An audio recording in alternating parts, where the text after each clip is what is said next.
Dr. Welch, thank you for coming to join us on the Beauty of Ayurveda today. And I have to tell you, in all the podcasts we've done, nobody has ever suggested that we start with a little bit of quiet and centering. And it's such a lovely thing to do because it sets the intention for what we want this to be. And, you know, my intention when centering was, may you benefit from this, may all our listeners benefit from this, and may I be present. And it's such a lovely thing to do before we begin. And I've can I before we go anywhere, can I just talk about that for a minute?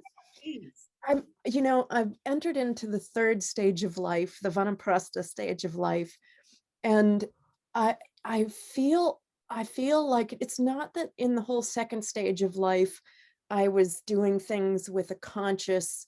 I was very conscious in the second stage of life to slow down, to check my ambition, to pace myself, to not outspend my financial, physical, energetic, spiritual resources. But there's something even deeper in this third stage of life where it just feels like every professional thing, interaction, endeavor, action that I take, it feels like it's a spiritual challenge to say, okay, am I going to have the patience in this moment? Am I going to have patience in this moment? Am I going to be patient in this moment and not try to push something to manifest, but wait for it to manifest? And it feels like a very, very deep lesson in practice. And it makes every of those seemingly worldly interactions be a meaningful action for me. When did that happen? Do you remember? Oh, yeah. In terms of when did this shift happen? Yeah. Well, we could talk about this for hours because it was very interesting because it was a second in time and it was a few years in time, different things on different levels. I mean, literally, when I talk about the second in time, I was sitting right where I'm sitting right now. And if I didn't have the fake background behind, you'd see I'm sitting on my couch. I was sitting right here. It was a couple Februaries ago. And so I had just turned 50, I think. And it was like I had been looking in this direction my whole life, in one direction, and my head was moved to look in a different direction. And not once since that happened have I turned back to looking in the other direction. Wow. Because often we have moments of looking in the other direction, but we go back, don't we? Yes. From that, you never went back. Never. Oh, never. I'm excited to get to that point. Oh, I'm telling you, it was really amazing. I mean, I had been hearing about the Indian 4 stages of life that they talk about in India since I was a kid, and they all always resonated with me and made sense and intellectual sense. And I lived with that framework and contextualization in my life. But I didn't realize until coming into Vanavasa that at least for me, it's not an intellectual construct. It's a biological blueprint. It's something that happens. It's something that I can choose to cooperate with or not, but it is going to happen. And it is happening. And it's so interesting. And the physical aspect of menopause and those kind of things that often accompany that with women, they're interesting, they're profound in their own ways, but the energetic shifts and the psychological shifts and the spiritual shifts they're not as a result of this intellectual construct that I resonated with. There's something that's happening that as long as I am, there's this incredible blue, huge bird. Oh my God, incredible, just flying by. So beautiful little omen there. But it is what we have to look forward to when we're in the second stage of life. It's not always easy. Sometimes it's quite difficult, but if we choose, I think, to live with awareness about the seconds and the moments and the years, the things that happen in this time, it's profoundly rich. And forget about becoming invisible in your later years and, you know, the only worth is in your second stage of life. Forget that. This is incredible. You know, this is incredible. Everything we do in our second stage of life does help to bring us to this stage in one piece, hopefully in good shape, but there's a lot to look forward to. So for all the listeners in the second stage of life, roughly 25 to 50-ish, there's a lot to look forward to. There's a lot of interesting things, and it's not always easy, but it's right and profound. Yeah. I can see it on your face. It's wonderful. I think the thing is that for women in the stage that you're entering, and I have entered, there is a lot of pressure as well, and it's how you can separate and just be true to yourself, you know, away from that pressure of what people expect of you, not just at our age, at any age, expectation, Yes, and listening to what you want rather than listening to what everybody else wants. And indeed. And that's part of, I feel, especially in the second stage of life, we have to practice in order to import that into the third stage of life. That and that pressure is, at least for me and for a lot of the people that I've worked with in my life, it appears to be coming from the outside, but the main thrust is that pressure from the inside.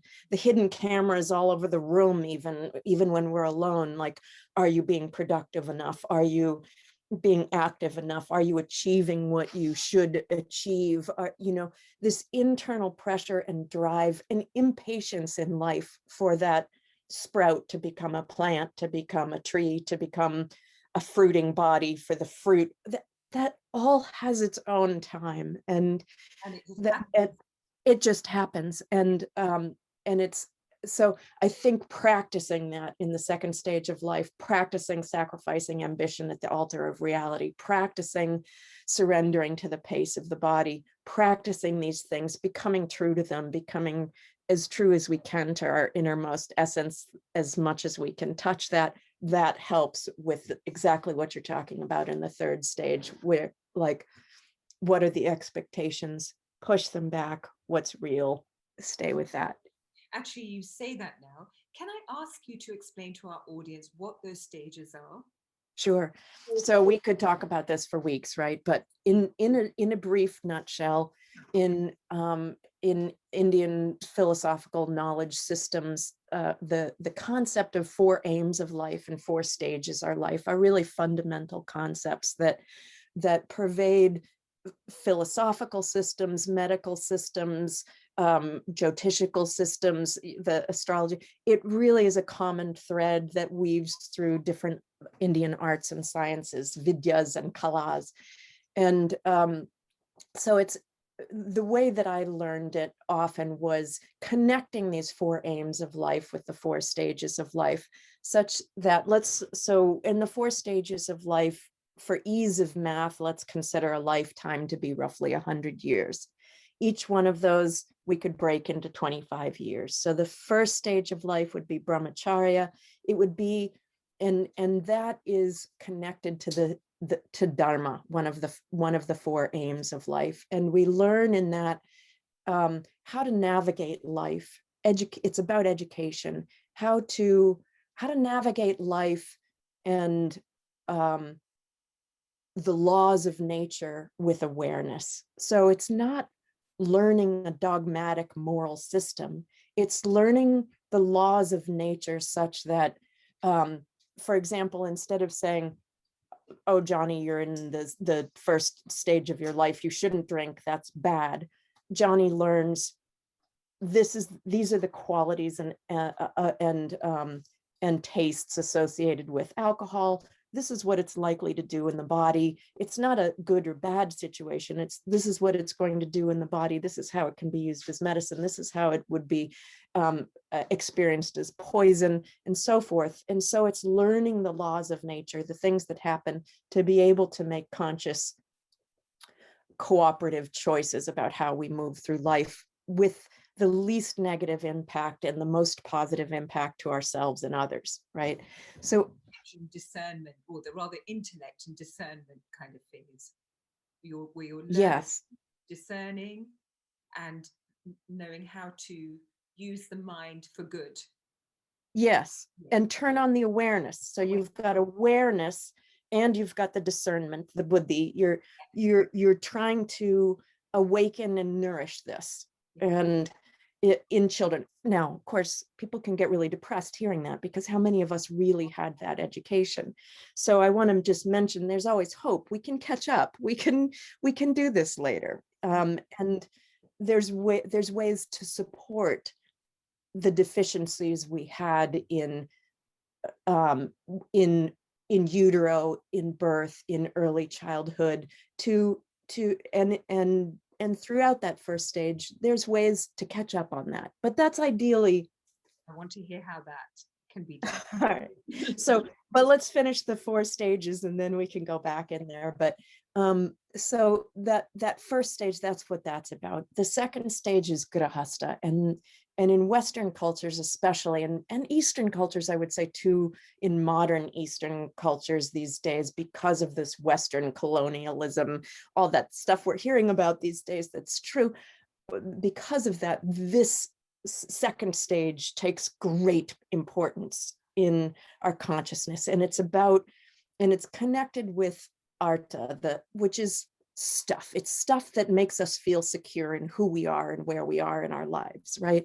So this second stage is Grahasta, which is often translated as householder. It's the householder stage, where we accumulate house and spouse and our SUVs and our HDTVs and our the initials, our PhDs, are things like, stuff that makes us feel secure. So that stage often in the West goes on and on until we die to some degree or another. But that's one of 4 stages. And that turns into around 50-ish to this third stage of life, which we started talking about. And Vanavasa means forest dweller. So it's the stage of life where we're literally or metaphorically, we go into the forest of ourselves and back out into the world to return to the world things, the wisdom or knowledge or whatever we've accumulated. We help the younger people get some of that. Our service takes on a different role. It's internal service to ourselves as well as service to the outside, ideally, right? So there's half in, half out, half an internal journey, half out in the worldly arena, active in that way. And that's associated with the kama, this other aim of life, which means desire, right? Sometimes it's translated as lust, but it's not just physical lust. It's a lusty desire for something. And it is the stage of life where often we've wrapped up a bunch of responsibilities and we can turn our attention towards fulfilling some of those unfulfilled desires. So then we go in around roughly 75 into the 4th stage of life, which is the moksha, liberation stage of life. That's the aim of life, is moksha, liberation, in the sannyas stage of life, where we renounce the outer world. And in the 3rd stage, it had been half in, half out. In the 4th stage, it's in. And we know we're going to die. We are cultivating that internal journey, that internal awareness, perhaps in a more dedicated way than we have been able to in the past stages of life. It's so wonderful, isn't it, that last stage, it's about discarding everything that didn't work for you, so you don't take it on with you. Yes. Releasing everything every kind of habit, every emotion, anything that didn't serve you, that you don't want to carry through. It's the last moments, the opportunities to just shed that. Yes. And just like you were saying before about pushing away the external or the internal seductions to this is what you should do, expectations throughout all three of the previous stages of life. When we hit that fourth stage, it is an opportunity all along the way to discard the things that don't work for us, to slowly detach our attachments. So we are in the world, but not of it, that kind of idea. We're in it wholeheartedly, but without attaching our identities to it. And the pain in all these stages of life, as I understand it, the pain that arises, the emotional pain, which really translates so often as physical pain, is this attachment to an outcome or a thing, and the pain of that possibly not coming to fruition. We don't know whether it will or not, but even the idea of it not coming to fruition is painful. Oh, I might lose this later, and so I'm pained now. I feel pain now. And that's going on all through life. And each one of those is like surrendering that pain, surrendering that attachment. It's like my guru used to talk about it being like taking off a silk thread from a thorny bush. And each one of those pains and attachments is a thorn that we're identified with. And he used to say those thorns of karma, let's say, are steeped in every cell of our bodies. So every cell has to relinquish those attachments that are painful. And so, yes, this is our last chance to do it. And we've had so many chances earlier in life. We get to do that over and over and have practice with that. And it's humbling because sometimes we see, oh, I'm less attached to this now, but ooh, whenever this other thing is threatened, my spouse or my health, or it's natural, right? It's natural, but it's a spiritual practice to, okay, how can I surrender this? Where do I feel it in my body? And how can I surrender that karmic thorn, that silken cloth from that attachment of those thorns that are spread throughout my being? Yeah, and if you don't, you're bringing it right back with you again. So better just get it done now. And Yeah. you're saying that, and on that, like those first 25 years, those sanskaras that you are bringing back again, if you were not given the opportunity to be brought up in a way that was as wholesome as it could be for you, you were saying you could release those later on. Yes. How do people do that? Okay, so there's this wonderful idea in both Ayurveda and Chinese medicine and any indigenous medicine that I have known of, has this idea of we are the microcosm of the macrocosm of the universe, and the universe is the macrocosm of the microcosm that is us. And if we take this idea and we overlay it on the 24-hour cycle of the day, then we see that birth is associated with dawn. We see that middle age is associated with noon. We see that death is associated with the evening, and the between death and rebirth, long dark tea time of the soul is sort of associated with nighttime in through up until the Brahma Muhurta hours, those pre-dawn hours. And so conception would be a little pre-dawn, birth would be dawn, and early childhood would be the early morning. And we know with all the different, every medical system is, including Western medicine, allopathic medicine, is very aware of the impact that actions and thoughts and experiences have on the developing child in utero, during birth, in early childhood. If we weren't getting what we could be getting at those times, what do we do? How do we address that? And I think that if we recognize that early morning relationship to early childhood, then if we make good use of our early mornings, and this is why dinacharya, healthy daily routine, is so morning heavy in Ayurveda, in Indian medicine. I never connected why that would be the relevance of it. Well, I'm making that up, but it makes sense if we pull together traditional pieces from classic traditions. This makes sense to me. So if we do that, then how can we go about that early morning daily routine, meditation, yoga practice, whatever it is? Maybe it's not yoga for everybody. Maybe it's morning tea or whatever it is.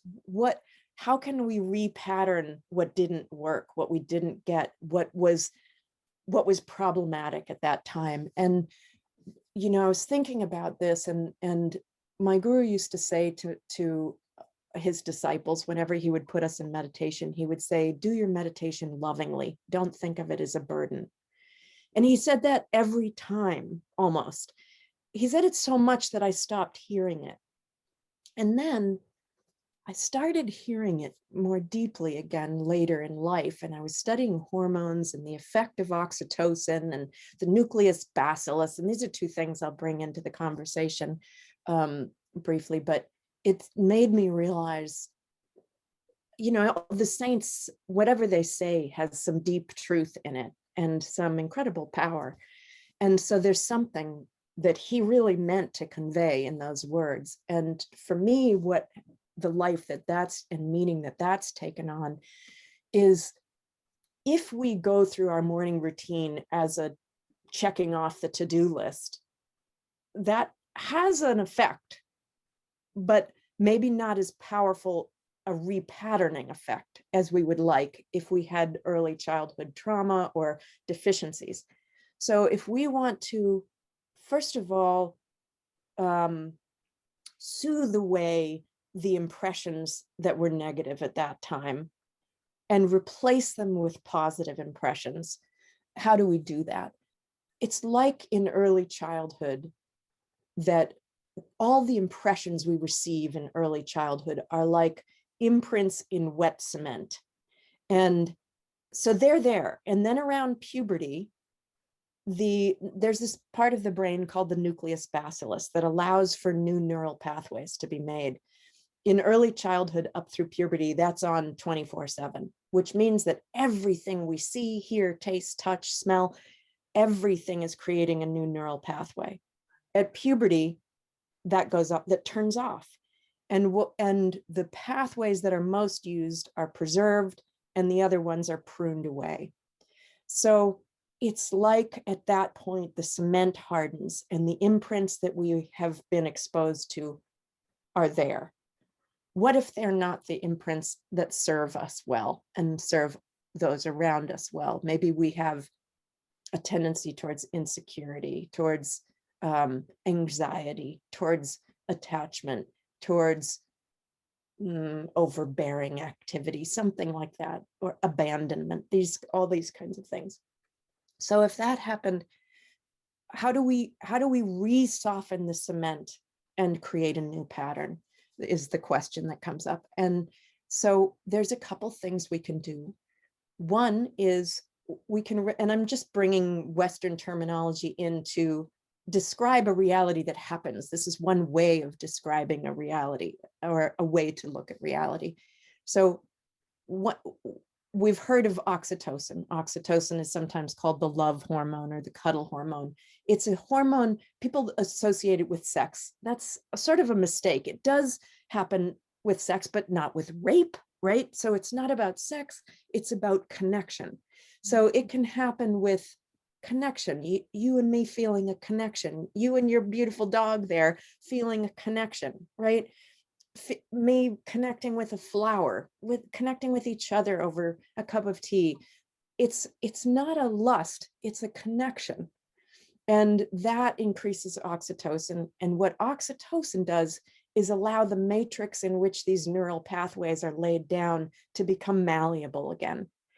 So if we enter our daily routine with a feeling of connection, love, gratitude, maybe we can't get to love.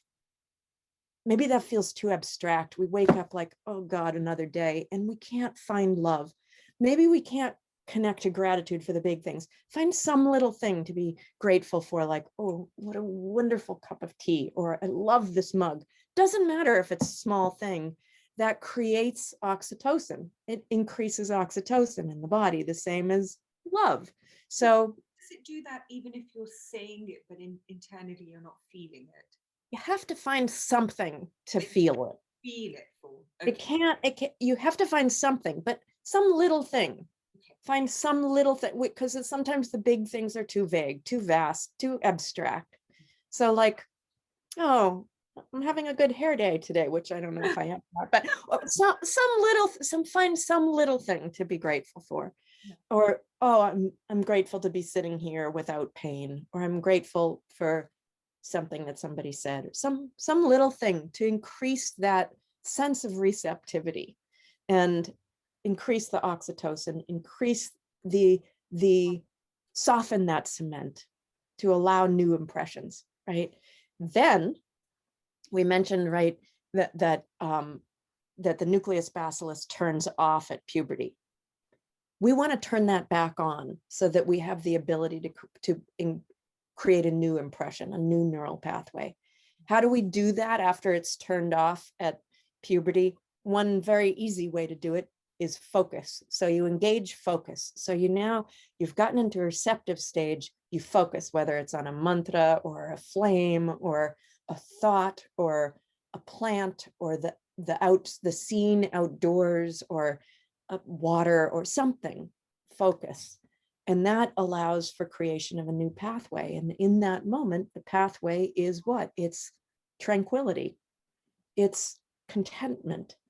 And so we're doing that in the early morning, which is the time that relates to early childhood.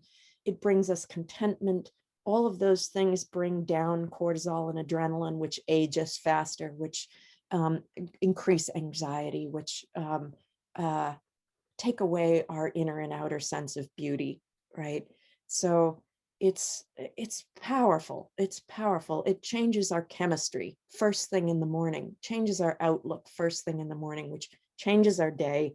If every day changes, our life changes. Not to say we'll never feel pain again. We always have those thorns that we're going back to, that we're releasing, but it gives us practice to do that. It gives us a base to do that throughout the day. You know, it helps us in that sacrificing mode that we were talking about when we get that pain, that sensation of attachment. Oh, this outcome may or may not happen, or it isn't happening the way I want it to. That attachment, we can surrender that because we know we have that safety that we return to every morning that is within us. So this all sounds abstract, right? But actually, you made it sound really, it really clicks, because, you know, you're saying that this is an overwriting of our old patterns, basically. Yeah.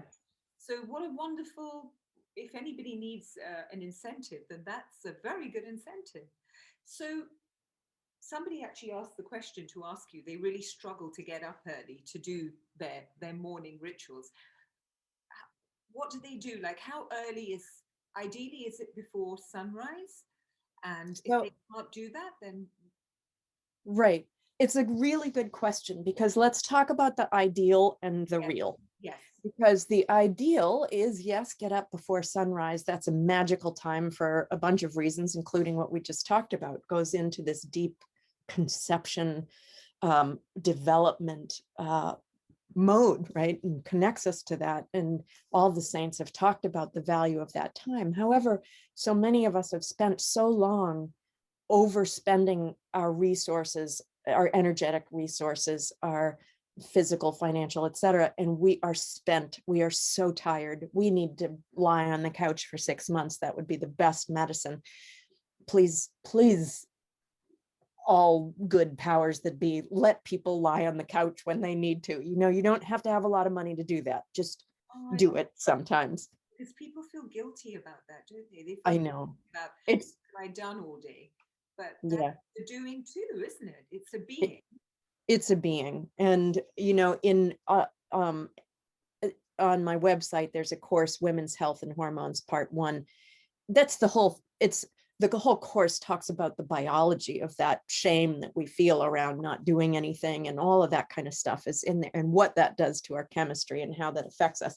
So because all of that stuff is going on, it's really important to get sleep. And so then in that case, until we get enough sleep and we can kind of come to the early mornings from a rejuvenated place, we can consider the moment that we open our eyes to be that moment of birth, right? That's our particular microcosm at that moment. So even if we wake up at 10 in the morning, the moment we open our eyes is our new day, our new birth. And so at that moment, taking advantage of that. And then we work in the bigger context of our lives to sort things out so that we're not pushing so much, so that eventually we do enjoy naturally waking up before dawn or at dawn and having those moments in that quiet space where the world is quiet and it supports that inner quiet. Then that's naturally going to happen. But until then, if we shame ourselves for not getting up, we're just making things worse. Oh, I love that you mentioned that shame. You know, a lot of women feel it, and I'm sure some men as well. Can you tell us, because you know so much about the hormones and what's happening to women at every stage, can you please tell us a little bit about that? What people should be mindful for in every stage?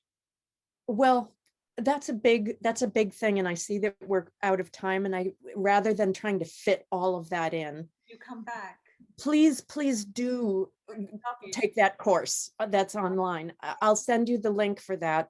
Definitely. Share that with your viewers. And I don't, and also if you can't afford it, let us know. We'll work with you on that, for your listeners. Really, I want everybody to know this material, and I want everybody to be able to do it without feeling crazy about money and all this stuff. It's important, and to try to fit it literally into 30 seconds, forget about it. We can't do that. And that's what made you I'm sorry? What made you write the course? Because this is a universal thing for women that I've found, this over pushing and overdrive and what it's doing to our hormones at every stage of life, and how to shift that, how to turn that around, how to work with that. What are the root causes for that? All those kind of things. It's my professional life has been working with women and working with, biological detail in terms of what happens with the hormones, but emotional, spiritual, energetic detail in terms of why that's happening, because hormones don't go out of whack in a vacuum. They respond to our relationships, our thoughts, our emotions, our feelings. Every thought we have creates chemistry. Thought creates biology, right? If I go, then immediately adrenaline, cortisol start irrigating my vital organs and systems with a motivating, enervating, activating influence, and our whole life becomes motivation, activation, and we don't even know what it's like to what's the opposite of that, to nourish the opposite of that. Sounds absolutely incredible, but we have to get you back. But actually what you spoke about, the stages, and then just being in our nature, was so powerful as well. I'm so very grateful for your time. We had a couple of questions. One of them was about the waking up. The other one was a bit it might be a little bit too top ways to consistently embody Ayurvedic principles in everyday life. I think that's quite a hard one again to get through in a hurry. Well, no, let's give it a shot, because in a way the answer is really easy. I mean, how do we consistently embody Ayurvedic principles throughout our life? Awareness. I mean, one answer for the moment could be awareness, choosing to live life with awareness. What is my reality? How is my experience right now affecting my reality? Just choose committing to awareness, committing to awareness of predominantly what is being conveyed by my innermost essence at any moment, connecting to that along with in the context of what I'm experiencing at this moment. I'm going to ask you one. What was the best piece of advice your guru gave you that stuck with you? Well, he gave me a lot, but I'll tell you that when I was I met his guru when I was 3 years old, and he was a mountain of a man. And then I met my Guruji when I was 8. And before I met him, I sent him a letter with a friend who was going to India. And he wrote back to me before I ever met him. And in that letter, he said, keep good company. Good company makes a man great. He said other things too, but this has made my life in many ways. That is brilliant, brilliant advice. Oh, I want to talk to you about so many more things. We have to have you back. We have to talk hormones next time. And in the meantime, thank you for everything that you gave. Really, really enjoyed chatting to you. Thank you so much. Thank you. It's my joy and nice to be with everybody in the ethers. Can we take just 20 seconds to just be quiet and absorb? Love it.